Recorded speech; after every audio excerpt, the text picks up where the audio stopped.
Olá, tudo bem? Vamos começar agora o nosso caso número 7 da nossa série de 10 que estamos fazendo aqui no Instagram TV.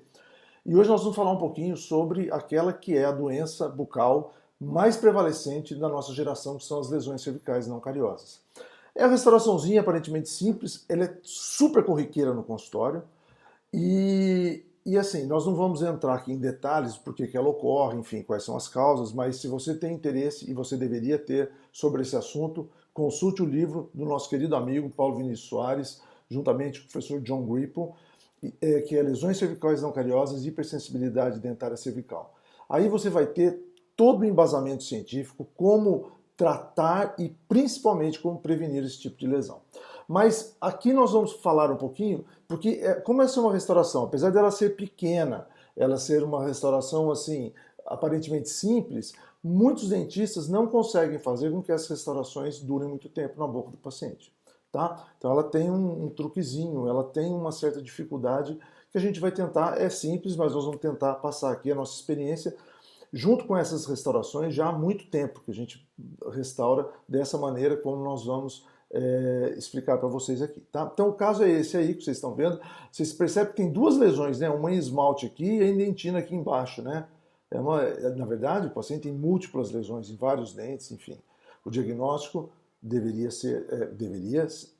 será e na verdade foi feito para que nós possamos fazer com que esse paciente seja tratado, não é somente restaurado, só ter essas lesões feitas e pronto. Não, ele tem uma condição bucal que a gente tem que prestar atenção e é nisso que o livro vai nos ajudar, tá bom?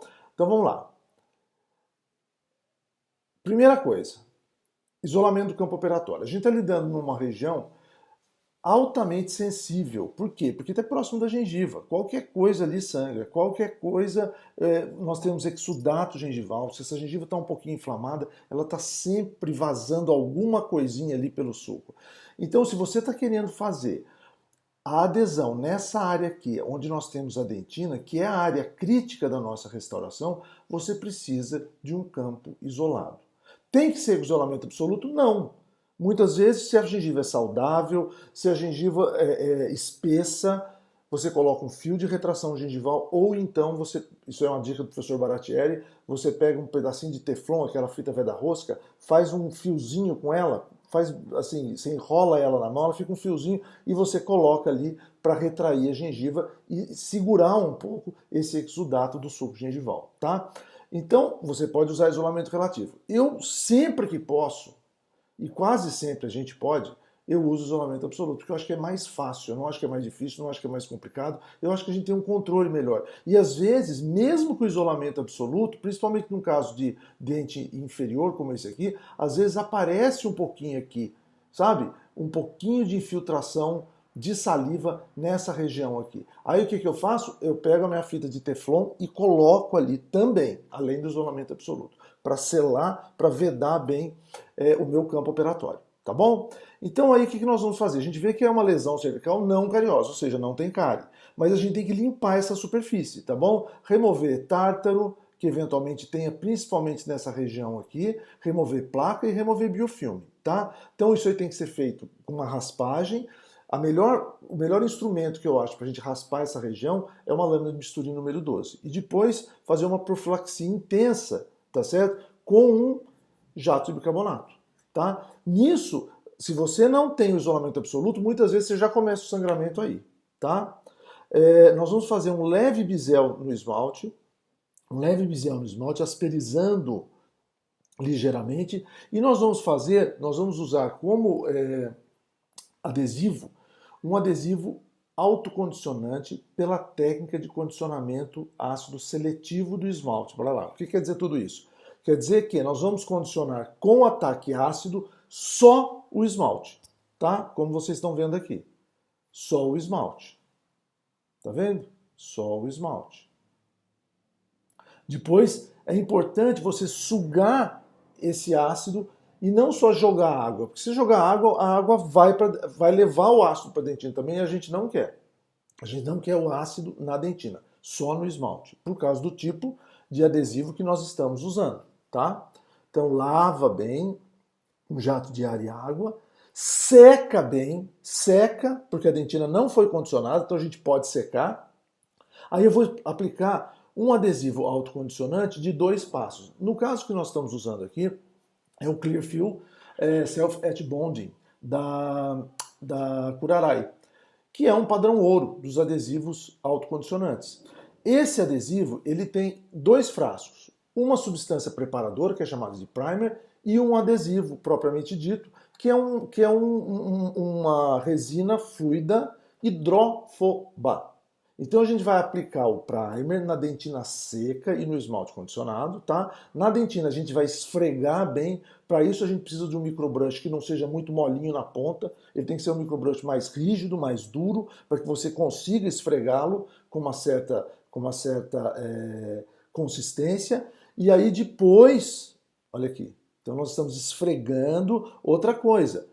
Você coloca uma gota no seu casulo. Você molha e esfrega, molha e esfrega, molha e esfrega, pelo menos 20 segundos. A gente deixa 30 segundos. E vai molhando, esfregando, molhando, esfregando, molhando, esfregando. Depois evapora bem o solvente, tá certo? Não fotopolimeriza e a gente aplica agora o conteúdo do segundo frasco, que é o bonde, que é uma resina hidrófoba.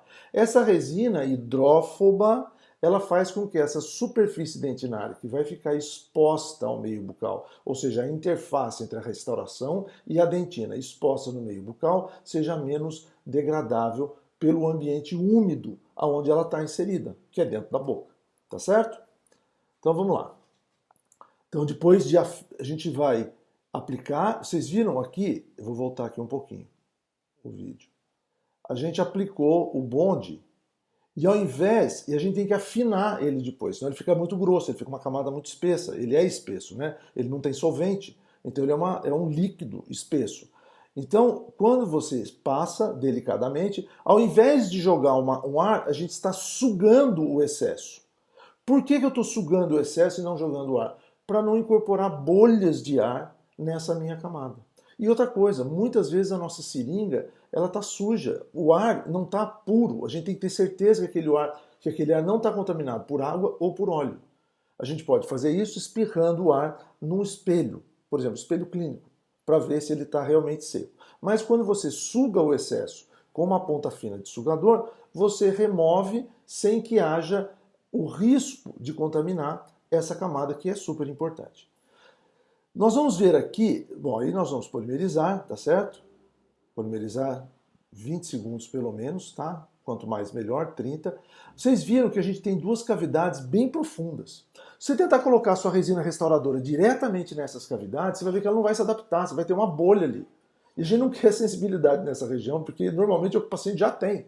Ele vem para ser tratado dessa sensibilidade. Se você, na hora de fazer a sua restauração, mesmo com um bom adesivo, você coloca uma bolha de ar ali, você corre o risco dessa restauração sua ficar sensível posteriormente. E outra coisa, a adesão vai ser prejudicada. Então o que a gente faz? A gente aplica, quando a cavidade é muito profunda, quando ela tem um ângulo muito vivo no seu fundo, na sua parte mais profunda, a gente aplica um pouquinho da resina Flow. Tá? Essa resina Flow ela pode ser polimerizada ou não. Ela pode ser só também um veículo para a gente colocar a nossa resina restauradora, tá? Você pode colocar um pouquinho dela no fundo da cavidade, polimerizar e depois colocar a resina restauradora. A gente prefere, se é uma cavidade rasa, apesar ela ter o fundo dela ter um ângulo vivo, ela ainda assim ela é relativamente rasa.